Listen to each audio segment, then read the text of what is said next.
taking a chance.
Start your day the joyful way. It's your weekday morning talk show inviting you to start your day with a triple shot of good vibes. And now here's your host, the queen of joy herself, Jessica Dugas. Good Monday morning, everybody. It is Monday, June 6, 2022. I feel like I should have had a numerologist come in here or something today. It's 6622. I don't know what that means, but I'm going to say that means it's going to be a fabulous day. Anybody else want to agree with me this morning? Listen, if you're joining us live, I know some of y'all are slow to come in on the Monday morning, and that's okay. I hear you. Sometimes you have to get a little bit of rest, but I would love for you to head over to the comment section, share where you're joining from, say good morning, of course, and what is bringing you joy today. To all my replay queens out there, thank you so much. I appreciate you, and I would love to hear what's bringing you joy today as well. We are kicking off our summer reading series today. I'm very excited about that because we have someone who's over the top, you guys, and you'll see why I'm saying that coming up. Norman J. Liverpool IV is here. That's quite a name too. You know, it's funny, the fourths and the numbers after the name. We had on my mom's side of the family, we had a lot of juniors and all of that. And I always thought that doing, the second, third, fourth like that was very more distinguished sounding. And my dad is Gregory Cushing. And sure enough, when my brother was born, his name is Gregory Cushing the second. And so that's a thing on that side of the family as well.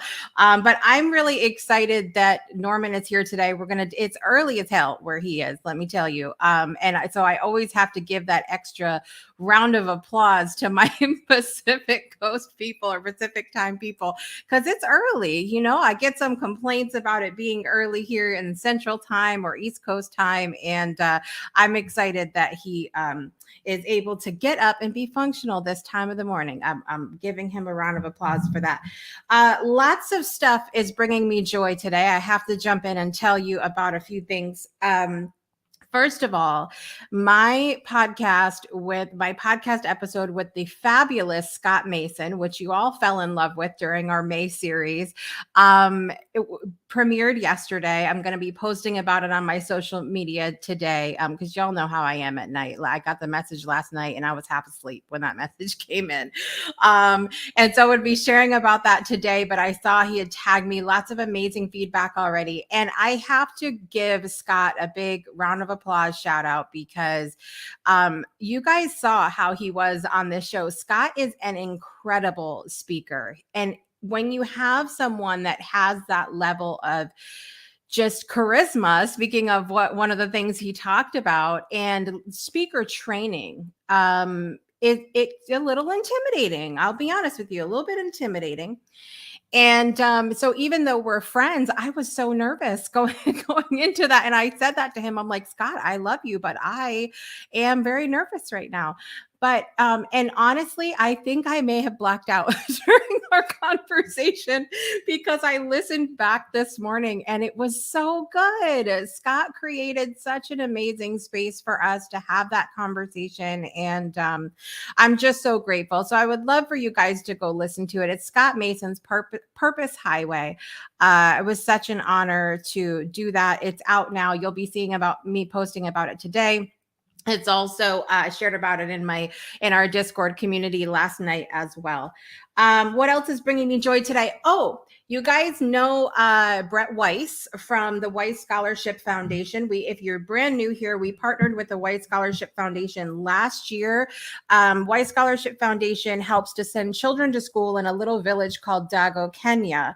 And it was that partnership that fueled our theme for the Breakthrough Show this year, which is Breakthroughs Around the World, because it really occurred to me, even if you've spent time in different places, we really are sometimes stuck in our bubble of where we grew up, how we grew up, the things that we know that are familiar to us. And we come up with all of these, notions about how other countries are, other people are.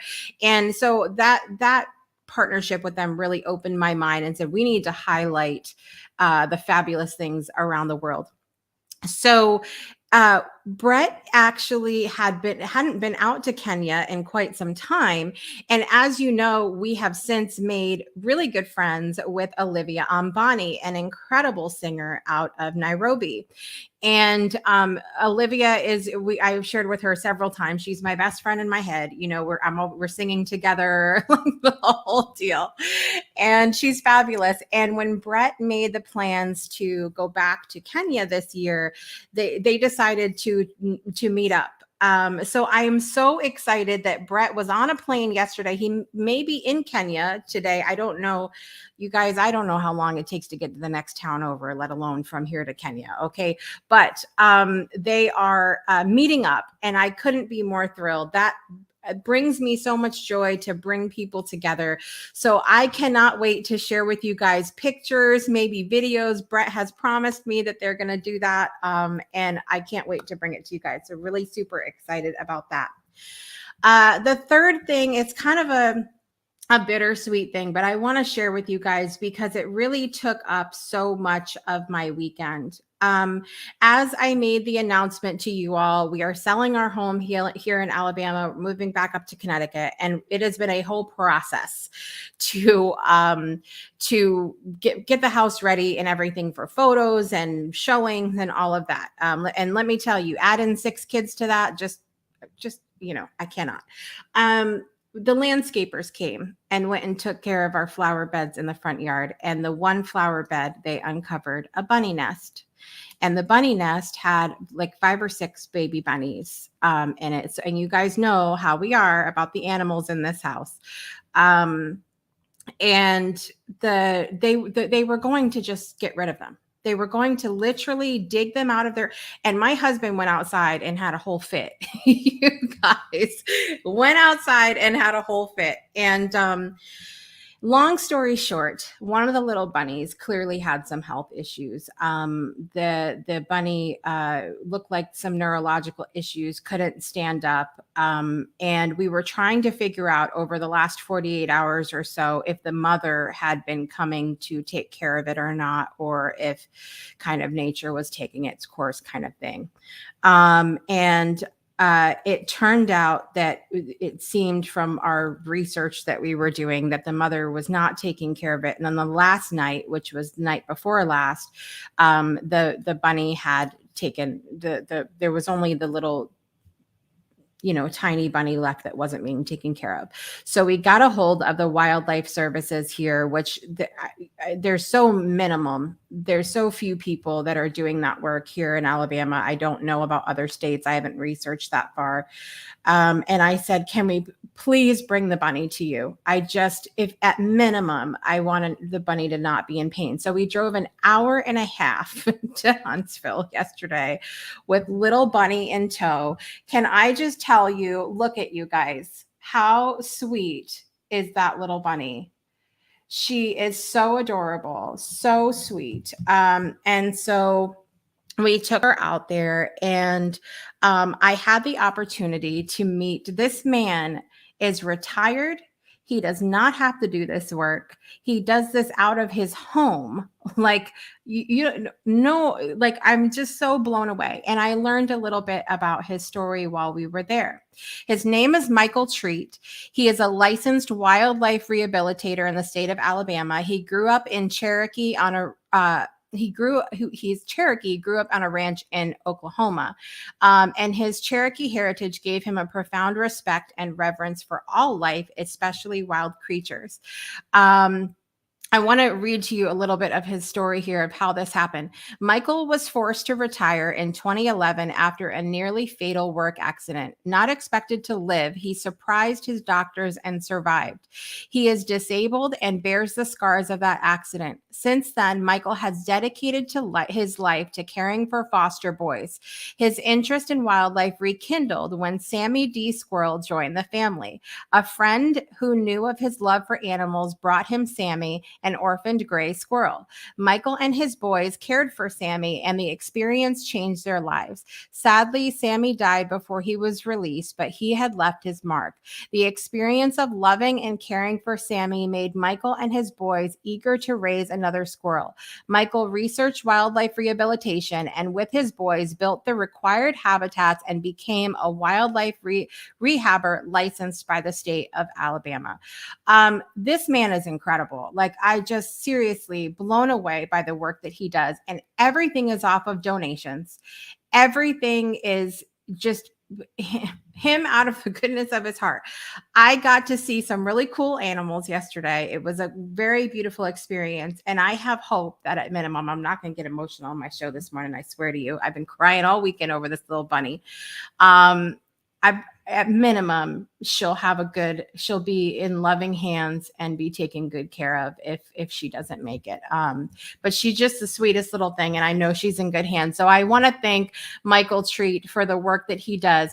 And I also want to encourage you to go to alabamawildliferescue.org. Even if you can only drop $1 in his PayPal, I would love for you guys to do that. Okay. Head over. You can click. I'm putting the link in the chat for you guys. alabamawildliferescue.org. Again, even if it's just $1, something like that, throw him $1, throw him $5, something for the work that he does. And we're also hopefully going to be having him on the show as well, because his story is just incredible. Let's see who's joining us this morning before we bring our fabulous guest on. We have Mandy here this morning. Namaste, Grand Rising. It is good to see you, beautiful. Judith Finneran is here. Good morning. I know Michael is absolutely an angel. And I am an overthinker. Is anybody else like this? Thank you. Thank you so much. Thank you. Thank you. Thank you. Thank you. I'm one of those people. I just can't help it. I'm just moved by the work people do like that. So you probably got tired of hearing it, but he's incredible. Juju's here this morning. Good morning. It is good to see you, my friend.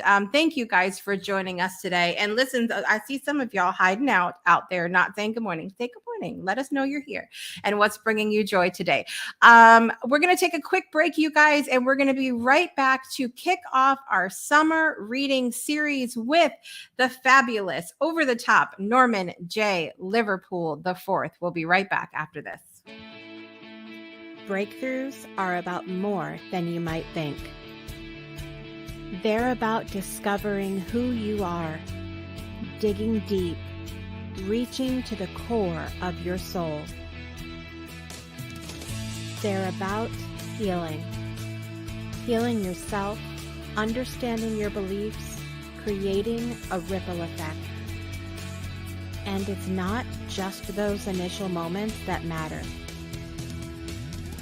It's about using them to bring more joy into our own lives and the lives of others. It's about having fun, letting loose, enjoying every moment life has to offer. It's about finding a safe space. It's about creating connection.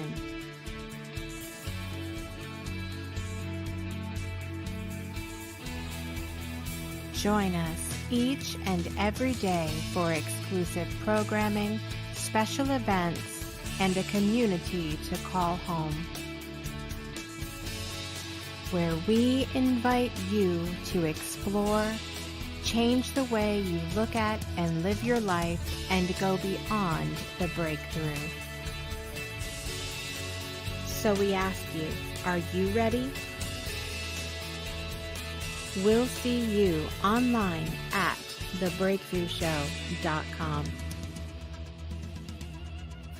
Welcome back to Project Joy Live. I'm your host, Jessica Dugas. Today is Monday, June 6, 2022, and I am psyched to kick off our summer reading series today. We are going to have a different fabulous author every single day. Today, we are joined by the incredible Norman J. Liverpool IV. He is an entrepreneur, a speaker, and has a passion for spreading awareness for the LGBTQ plus community. Without further ado, let's bring Norman onto the show.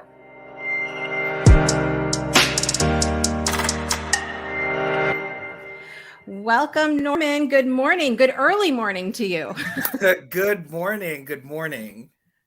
It is so good to have you here today. We've been friends on Facebook for quite some time, and I was so excited when I asked about who's an author and who's functional early in the morning that you responded. Yes, it's such a pleasure to be here with you, Jessica, and I'm really grateful for the connection that we were able to make on Facebook. Yes, absolutely. Absolutely. Well, the name of your book is Over the Top Living, Walking in Next Level Confidence Every Damn Day. That's right. Every damn day. And I brought this up to my, we have a Soul Saturday morning coffee chat that we do every Saturday morning in our community. And I brought that up and they were like, oh, okay, then. Like, do you typically get that response to the title? The first time I got that response was actually from my mother. So when I was like playing around with the titles, I'm like, I think this is it. She's like, why every damn day? You know? But yeah, no, it definitely takes some people aback sometimes. But I think that it really speaks to the raw truth and reality that that's contained in the book. Yeah, absolutely. And sometimes it's necessary. Sometimes it's necessary to have that little pattern interrupt and make us wake up and go, oh, okay, that's what I need to do then. Right, right. But let's backtrack a little bit. How did you decide to become an author to begin with? Was this something you always thought about doing, or how did that come about?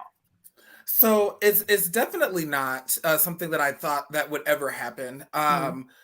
Because it's just me. I'm just Norman Liverpool, from Vegas. Like I never imagined that I could occupy that space.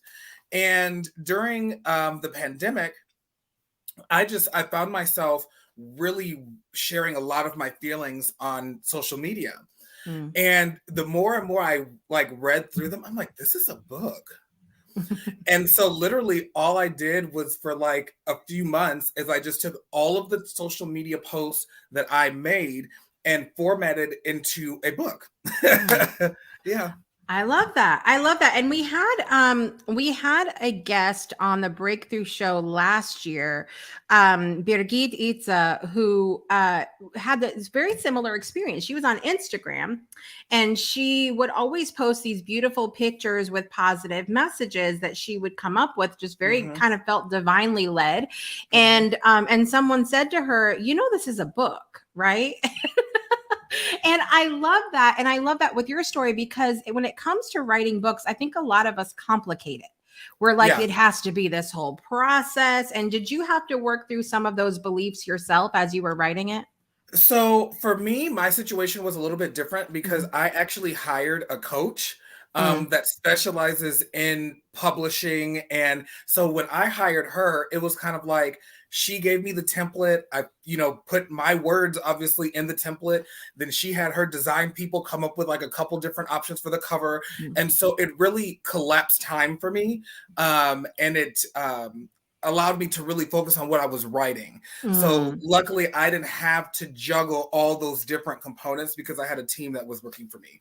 Right, right. And that makes a lot of sense because I can tell you my very first book was an ebook that I just wrote myself. Like I was just like, it's very similar to where I said, I've shared all these good ideas. This could be a book. And I made it into an ebook that I have no team. It was me by myself. And just the little ebook was a lot.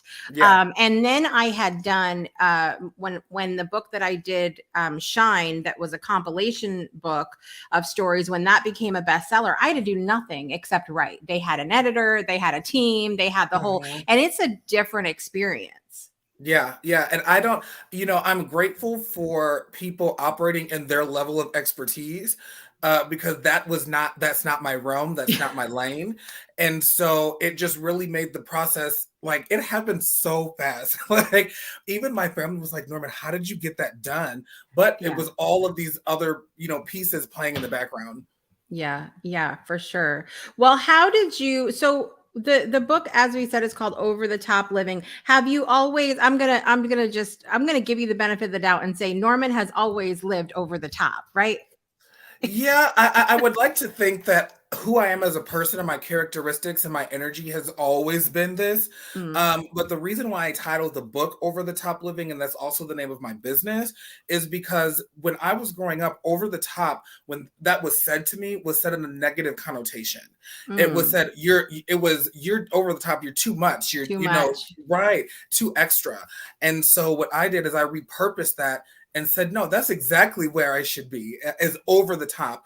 And so I repurposed that negative branding into my title of my book and to the name of my business. Mm. I love that because how many of us, raise your hand out there, let me know in the comments section if you've ever been referred to as too much in any given moment. I mean, hello. I just and not and I think sometimes it's interesting with that title that people give us, because it's not like we have to be like that 24/7 in order to get that reaction or have people say that. It could be a response to someone not liking something that we say or how we are and everything else. What has your life been like as far as being that over the top person? How have you dealt with that contrast that can happen with other people when they're like, Norman, you're just too much? So I just quickly and simply identify that they're not my people and I move it on. Mm. I feel that we, especially in my community, in the LGBTQ plus community, and then on top of that, also being a Black gay man, like, I just feel like we spend so much time trying to please other people, trying to please our family, trying to please the church, trying to please, and all of these things, that all it does is just strips us of ourselves. Right. So I'm of the belief now, if I'm too much, you're right, go find less. Like, I'm not going to argue with you or to challenge you. You know you best. So if you say to me, Norman, you're too much, then I invite you to go and find less. Mm. I mean, it sounds in theory so simple, Norman. But I think you and I both know that we as humans tend to complicate that. And we, a majority of us, I think, say, "Oh, well, that sounds good, but that's hard for me. It's hard for me to not crave that acceptance from other people." What do you suggest in the book? And do you address that in the book? So yes, it's all over in the book. And what I really like about my book is it is written in little bite-sized kind of paragraphs. Mm. So it's very easy to read, but yes, it does cover that. And you're right, that it is hard to move to that level where I'm at. But you know what else is hard is denying yourself authenticity, denying other people the opportunity to really know who you are. So in that moment, it's really like you have to choose your heart. and then choosing the heart that's going to serve you the best. Like you said, we do crave that validation. We do crave that. But I also believe that there's a mindset shift that happens when we begin to validate ourselves, knowing that everything that we need to produce the life that we want is already within us. And so anything on top of that is just a bonus. Absolutely. And I just mentioned that this morning when I was sharing about my episode of Purpose Highway coming out with Scott Mason. Someone asked, I talked a lot in the interview about the importance of community and connecting with other people. And I think that's a very important part of this human journey. However, we are not guaranteed any kind of acceptance, love, anything from the people outside of us. It has to start from, as important as community is, it's got to start in here, right? Yeah, it has to. In order for us to show up for the world, or let's even downsize that, in order for us to show up for our families, in order for us to show up for our communities, we first must show up for ourselves. And I think that kind of goes against what a lot of us are taught of just give, and then give some more. And my mom always uses the analogy, when you're on a plane, they tell you to put your mask on first and then help other people. And I think that we get it backwards because we feel that taking care of ourselves or self-care is selfish or something that you have to earn the right to deserve. Right. 100%. The subtitle of the book is Walking in Next Level Confidence Every Damn Day. So that confidence piece, is that the key to over the top living, in your opinion? It is, and it's coupled with authenticity. So what I have discovered is, in order to live a confident lifestyle, you must also live an authentic lifestyle. And that's why in the title, it says that next level. I felt like I was a confident person, when I would show up in the workplace or when I would show up for my community. But what really shifted me to that next level was really showing up for myself, getting to know myself. And then that way, when I show up in the world, they're getting the real deal. And it's not this fabricated sense of confidence. It truly is that next level of confidence. Right. And that can be a challenging thing for us to do sometimes, I think, to connect with what does that authenticity actually mean for us, right? Because I think about how many, obviously the coaching space is huge. There's a coach for every damn thing, everything. And then many of the same thing. And people oftentimes will see, different coaches. Tony Robbins is a great example of this. Like people saw his Netflix special of I Am Not Your Guru, and how he uses, he drops that F-bomb every other word. And suddenly online, you see everybody dropping the F-bomb in every post that they make, because now they think that that's, they're like, oh, I can be this too. And I think it can be challenging for people to find that space of authenticity. What has been your experience with tapping into your own authenticity? So it's just knowing Norman. So like I mentioned earlier, I hired a publishing coach because I know that that's not in my wheelhouse. And so what I found is I wasted so many years of my life doing things that I had no interest in doing, doing things that did not come naturally to me. And so by doing so, I really could not show up as Norman fully because I'm trying to wear all of these different hats. So for me, I believe that we all have our lane, and I kind of stay in my lane, and especially within the coaching space. I'm not a business coach. I can't teach you how to start your business. I can maybe share how I started mine, but that's not in my wheelhouse. But what I can do is I can connect superheroes with their authentic power to create impact. That's what I do. And I do that for a very specific group of people. And I think just in the example that you used is we often duplicate things because we see it working for other people, and that works for them. But on the flip side, it also does, in that same example, it gives us permission to not hold back. I used to be very PC when it came to what I was posting on social media. And I said, Norman, that's not even how you talk. Yeah, right. And so for me, it was just presenting Norman fully. And if I have people that come to me and says, Norman, I need help in this area, if that's not in my wheelhouse, I'll call up one of my associates. I don't try to take on the things that I know are not in my level of expertise. Yeah, I mean, it's such an important thing to tap into what you are passionate about, what you are good at. And Right. my challenge in my life has been that I am extremely multi-passionate. I love all the things. Like people are Mhm. like, how could you possibly, like, don't doubt me, just know. Just know that Mhm. all Mhm. the things. And so that part has been really challenging in my business because, and I'm also a helper. I'm a fixer. I'm a doer. Like, give me a problem, I'm going to solve it. And I really had to refrain from doing a Vanilla Ice lyric just then. Um, so, but it's that thing. Like, I have to stop myself and sometimes and ask myself, number one, is this what you're supposed to be doing right now? Is this on your path? Number two, do you have any more time that you can devote to this? And three, just because you're passionate about it, does that mean you have to monetize it?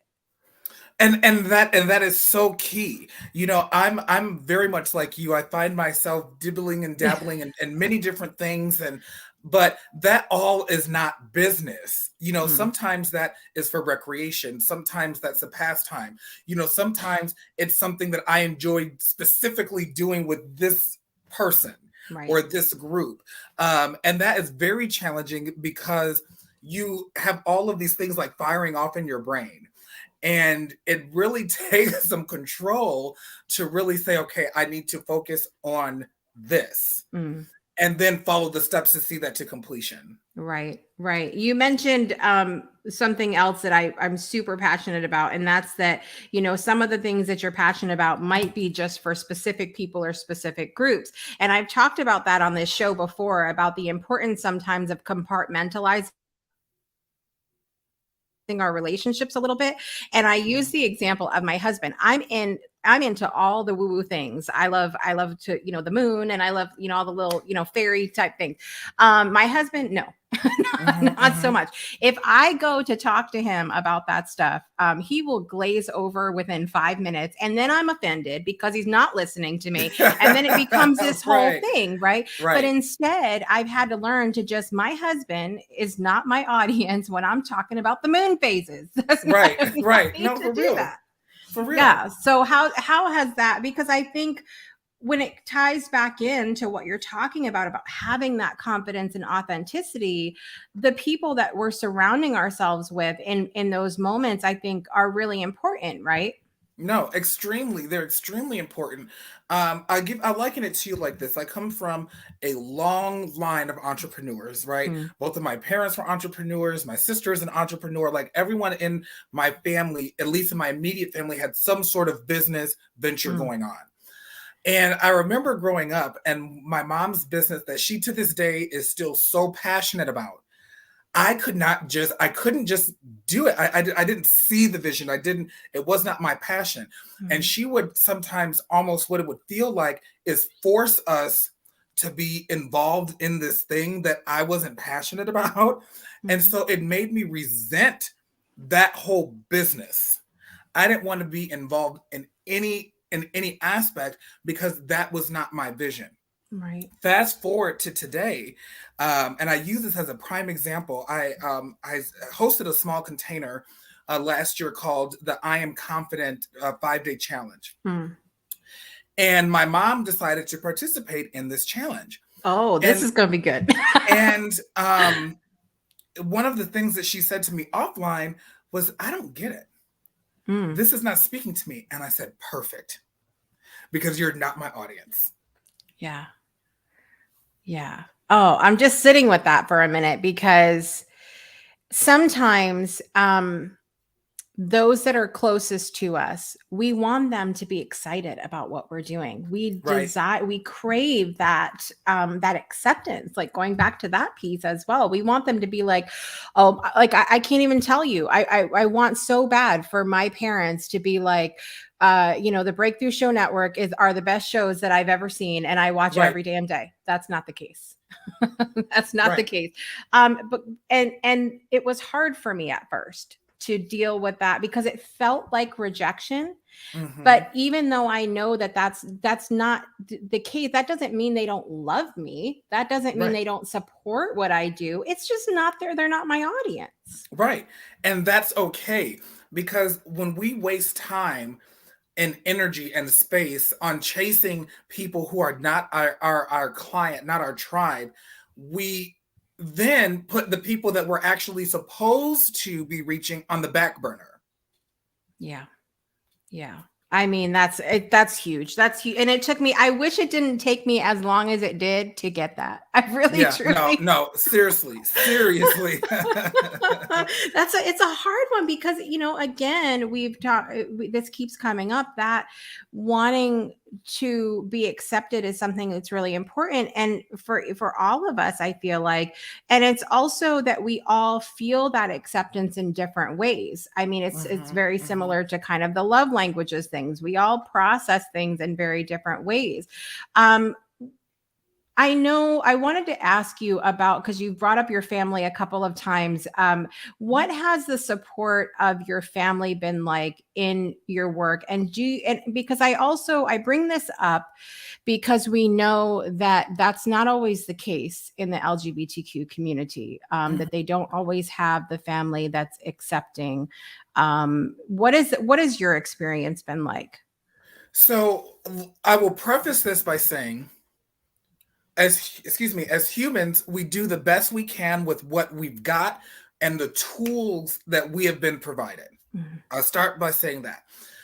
My mom, it was very difficult for her at first.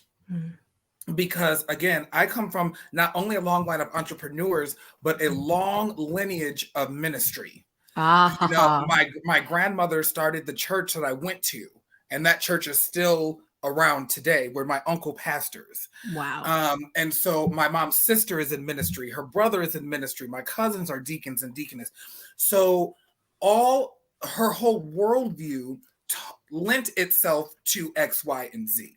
Mm-hmm. Fast forward though, my mom has done such an amazing job of dismantling all of those old belief systems and simply loving her children.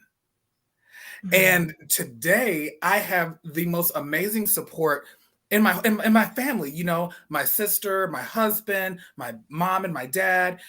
I'm so blessed to have that now.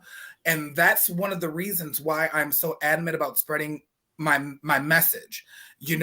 I wish I would have had the power or felt empowered to come out much sooner than I did. Mm. But I physically had to relocate away from my family so that I can figure out who Norman was.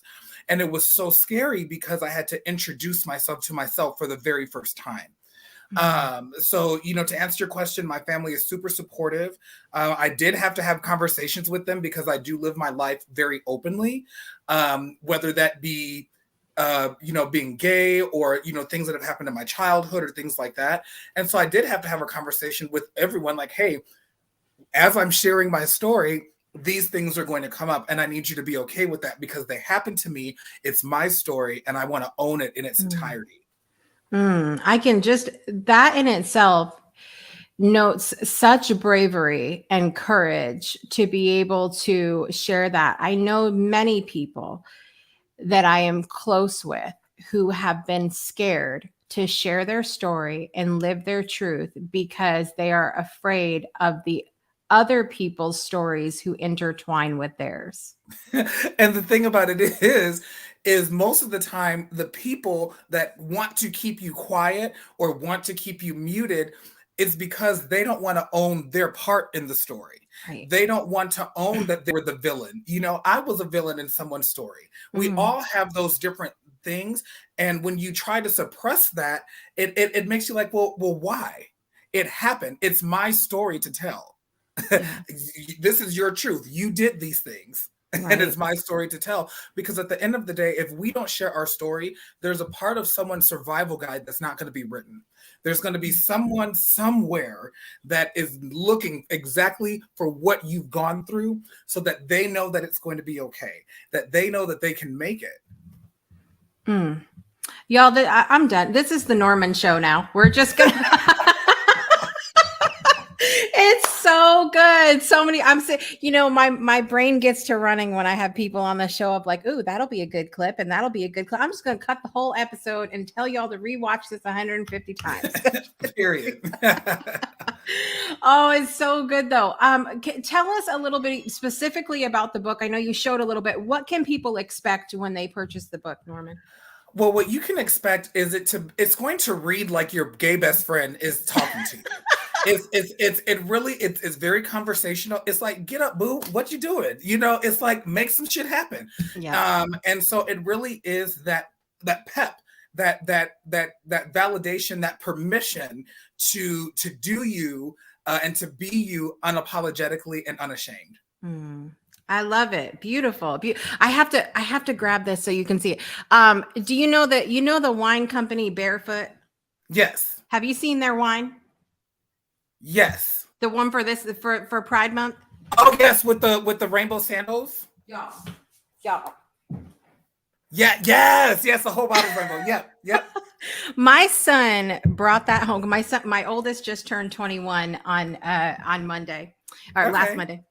And he brought this was his first purchase as a 21-year-old. I believe it. I mean, hello. And he brought, and I love bottles like that. So he left it with me so I could put it with my other bottles because I think it's cool looking. But I think that we've come a long way as far as acceptance. We still have a long way to go.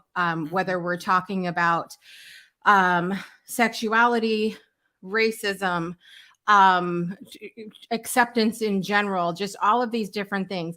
Do you feel like we are ever in humanity going to reach that point where we say there's nothing left to do, or do you think this is going to be a continual process? I feel that there should always be something to do.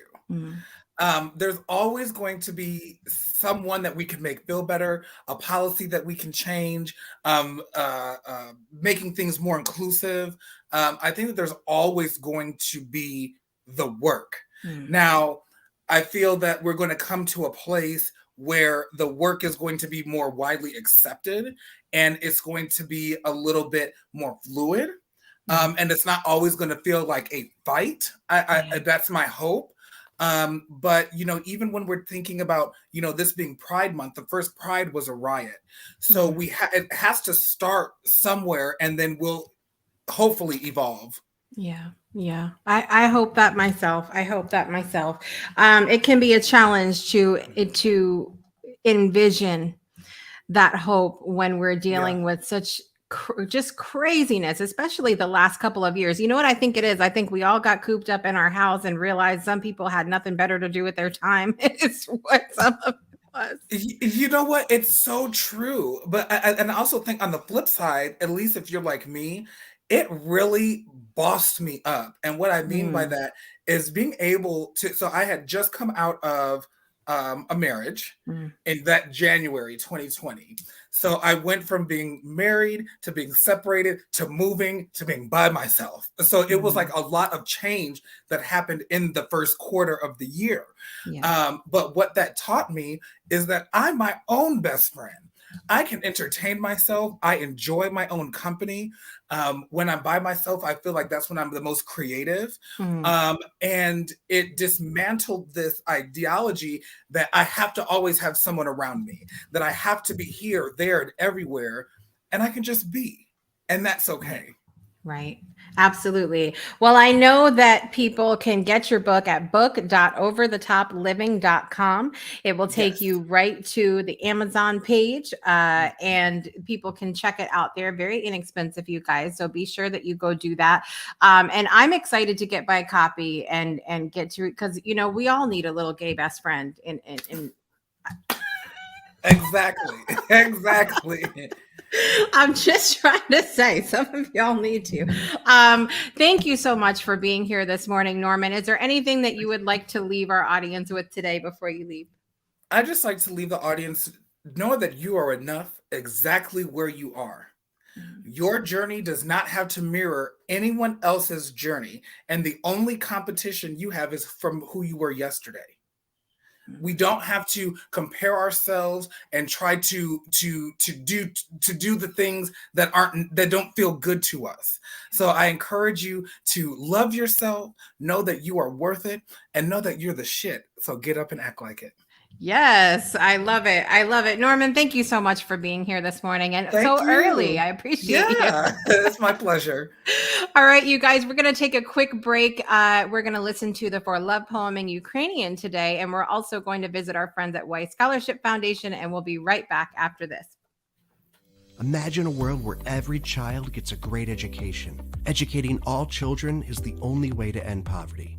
This is what the Weiss Scholarship Foundation is working to accomplish. Our 6 staff members, our mentors and coordinators, who are on the ground in Kenya, are totally engaged in every aspect of our students' lives, so we can give them every opportunity for success.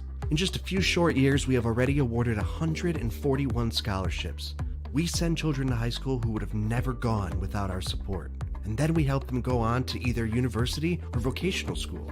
We have already scaled our holistic business model to 4 locations and are ready to scale it to many more. Today it's Kenya, but tomorrow it's more countries. Please contribute what you can today. You can make a one-time donation, a recurring donation, or choose to sponsor a child all on your own for all 4 years of high school for just $3,500. Go to our website, www.weissscholarshipfoundation.org.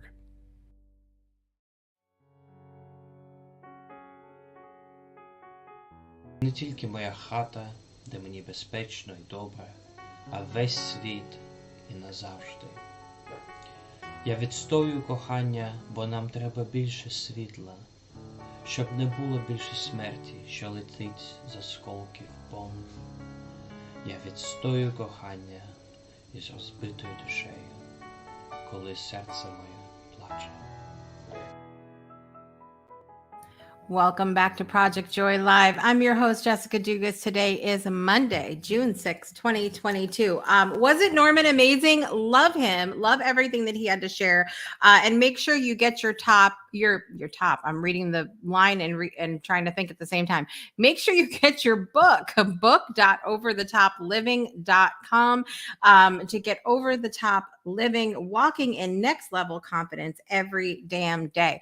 I'm so excited because this week on the Breakthrough Show, we have an incredible week. We are, as I said, kicking off our summer reading series today. I am going to be your author tomorrow and sharing a little bit about the books that I have written in and have been a part of and all of that good stuff. And also, what else do I have going on? We have Lori Ann Davis coming up on Wednesday. A lot of you guys might remember her as one of the co-hosts of the Breakthrough Show. We also have Brian K. Wright coming up on Friday. He is incredible. Just don't miss the episodes throughout this next 3-week series. It's going to be incredible. Also, Wednesday evening, we have Divine DNA with the Jacksons. It's going to be a replay the next couple of weeks because they are in the middle of moving. But this week, we are going to be replaying Are You Marriage Material? So make sure you tune in for that. It was a great episode. And then on Friday on the Breakthrough Show, we are continuing our Breakthroughs Around the World series. And this week we are going to Australia with Nicole Ivins. Can't wait for you to meet her and learn a little bit about how kangaroos are in Australia, how deer are here in the United States. Make sure you tune in for that, among many other things of how being a special needs mom has changed her life and helped her to become the amazing counselor she is today. So listen, we also have birthdays to celebrate today. I got to get my sound effects ready and all of that good stuff. You know how we do here. All right. So we have Robert Englund is 73 years old today. You guys might remember that actor as the one that played Freddy Krueger. Some of you are trying to forget that actor that played Freddy Krueger. So happy birthday, Robert Englund. Also, I read the saddest thing this morning. Anybody else as a kid like the movie Land Before Time, or do your kids like that movie Land Before Time, the cartoon? Judith Barcy's birthday is today, and she was the little child that played the voice, she did the voice of Ducky, which was one of my favorite Land Before Time characters. I had no idea. I don't want to get us in a vibe this morning, but she was actually killed at 10 years old. I had no idea about the story, but I went back and I was learning a little bit about it. But the reason I wanted to, is obviously sad, but I wanted to share this because this is one of those situations where obviously it is horrific, tragic, the whole thing. But we get to celebrate her birthday still today. And we also get to remember the joy that she brought to this world through doing the voice of Ducky, among other things. So happy birthday, Judith. And I just thank you for being that reminder that even in the deepest moments of tragedy, grief, loss, that we can choose to find the joy if we look and decide to grab onto it. Also, actor Jason Isaacs' birthday, played Lucius Malfoy in the Harry Potter series. So happy birthday, Jason. The celebrities in my life today, also covering a couple from this weekend. Justin Kimbrough's birthday is today. Kevin Kane, Rebecca Minor, and Uncle Kevin, my Uncle Kevin Cushing's birthday is today, or was this weekend as well. So happy birthday to everybody celebrating. Let's get our birthday on. We can't get our birthday on if my volume's not up, boys and girls. Let's try this again. Let's try it again. Here we go. Drum roll, please. Happy birthday to you. Happy birthday to you. Happy birthday, dear Robert England, Judith Bartsey, Jason Isaacs, Justin Kimbrough, Kevin Kane, Rebecca Minor, and Uncle Kevin. Happy birthday to you. Yes. Happy birthday.